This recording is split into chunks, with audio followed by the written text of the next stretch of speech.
Hey guys, Dr. Brown here with Kubo Math coming to you tonight from Tarlac City, Philippines.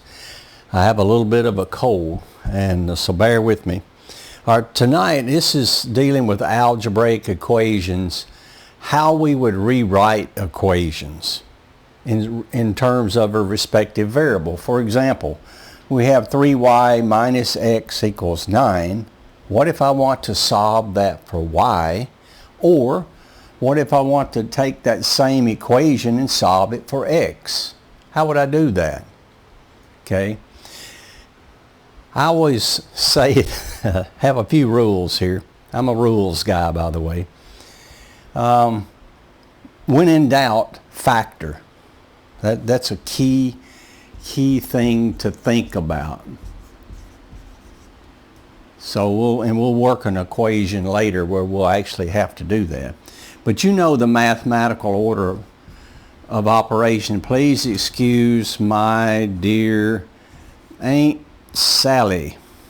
Parentheses, exponents, multiply, divide, add, subtract. That's how you put things together. But what about when we're trying to take them apart? Wow. Okay, I do want to start with factoring, but then what I do, I just drop to the bottom. Can I subtract? Can I add? Can I divide? Can I multiply? Exponents, parentheses? How do I manage that?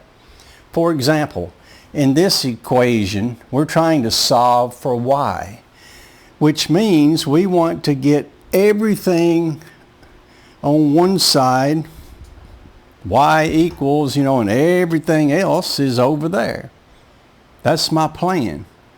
So if I think about, can I factor? No, there's not something I can factor here, so skip that. Let's go to subtract. Can I subtract? I want to get rid of the x, and I want to get rid of the 3. Now a person might say, well, let me divide by 3. And they may say, some people might say, let me do that. Well, that's wrong, because you're dividing all of one side and all of the other side. But when you do that, you end up with y minus x over 3 equals 3. Okay, it wasn't quite what I wanted to know. So, and then I could add then x over 3 to the other side, but let's not do that. Let's go back to our original. 3y minus x equals 9. Why don't I just add something to both sides? Let me just add x, since I have a negative x. So 3y minus x plus x equals 9 plus x. So a negative x plus a positive x, those cancel, and I end up with 3y equals 9 plus x. Now then I can divide that 3 out. Divide both sides, all divided by 3.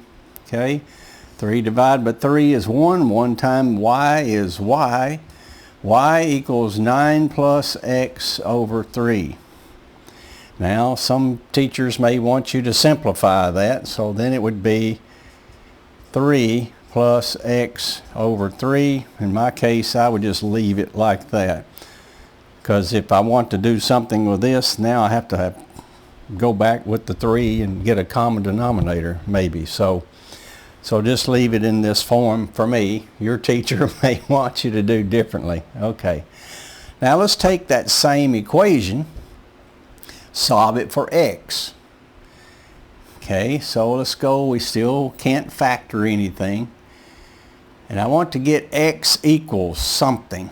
Well, since x is negative, I'm going to go ahead and add a positive x just like I did here. Minus x plus x equals 9 plus x. So these are gone. 3y equals 9 plus x. Well, now I don't need the 9. I just want to isolate the x. So let me subtract 9 from both sides. 9 minus 9, those cancel, so I end up with x equals 3y minus 9. So in this case, y equals 9 plus x over 3. In this case, x equals 3y minus 9. Same equation, we've just solved it for a different variable.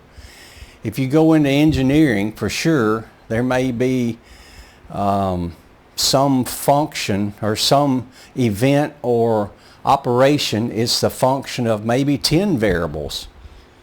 And there may be times you're trying to isolate one or two of those, and you'll need to go through this exact same scenario of rewriting that equation based on what variable you want to know. So in this case, y is a function of x. In this case, x is a function of y. So we would say x equals f of y. X is a function of y. In this case, y is a function of x.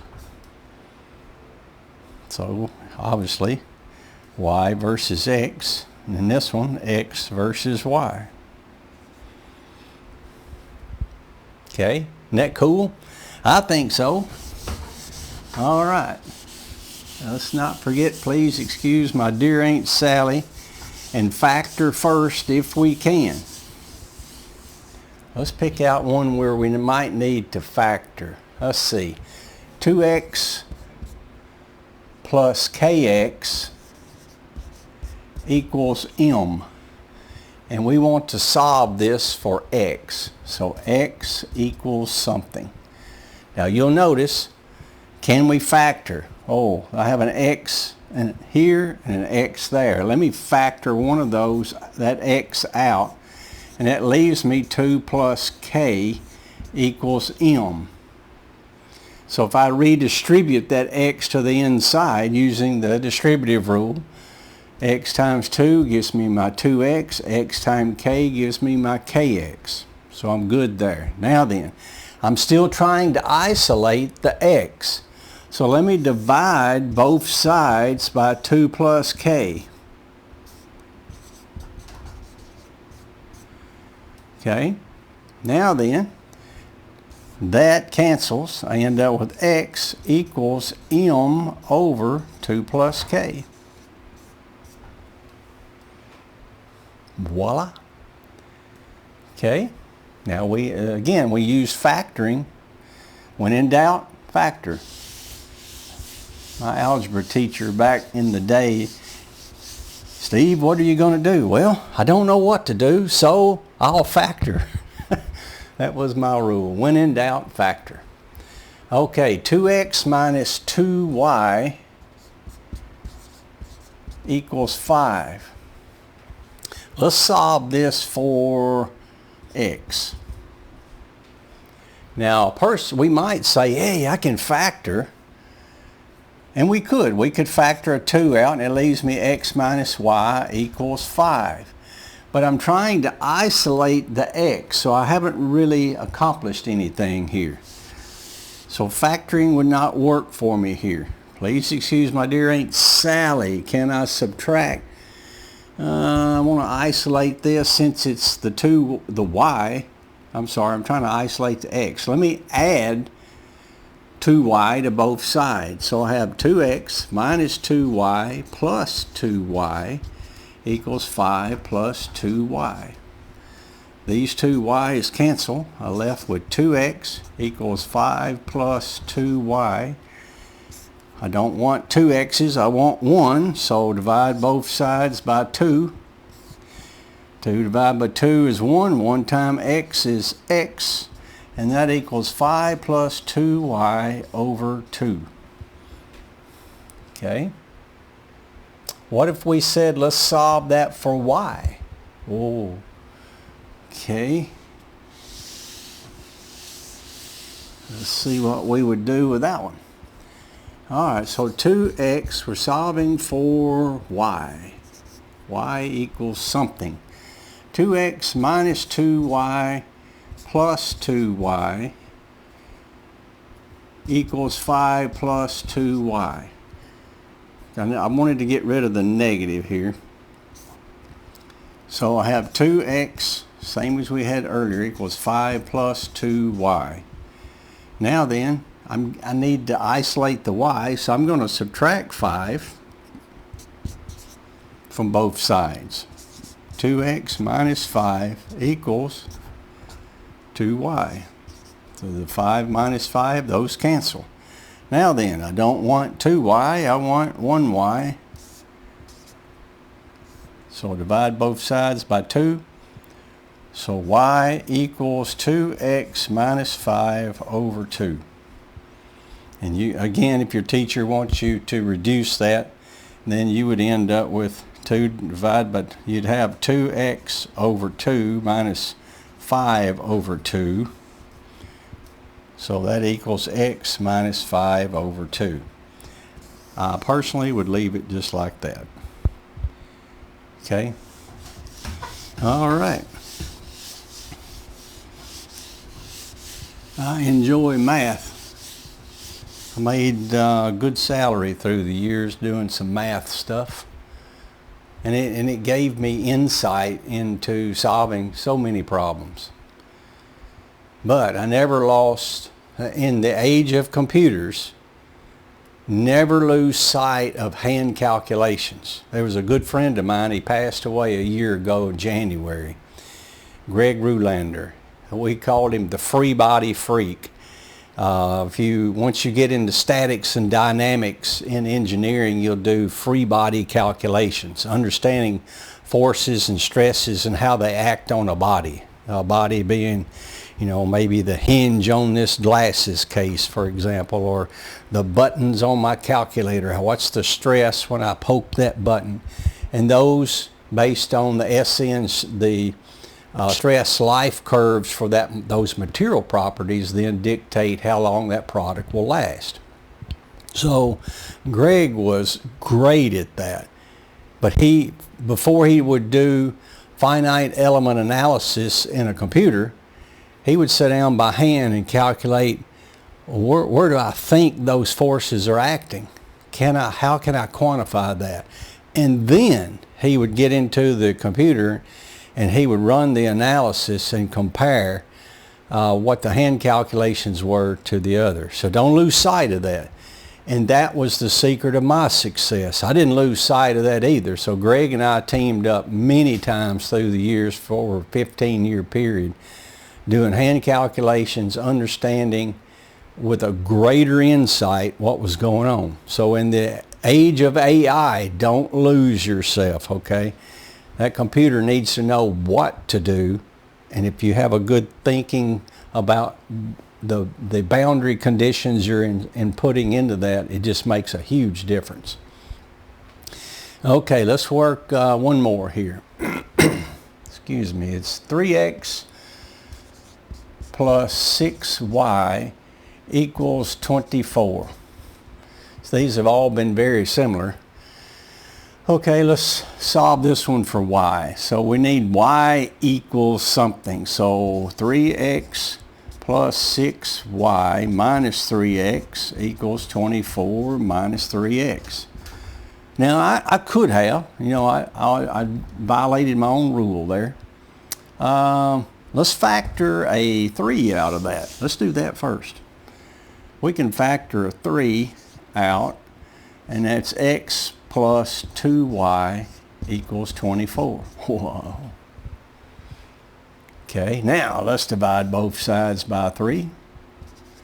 That 3 cancels out, and I'm left with x plus 2y equals 8. That'll simplify things. All right, now then, x plus 2y. What do you think we should do here? Well, let's subtract an x out since we're solving for y. We'll subtract x from both sides, so x minus x is 0. I'm left with 2y equals 8 minus x. Now divide both sides by 2.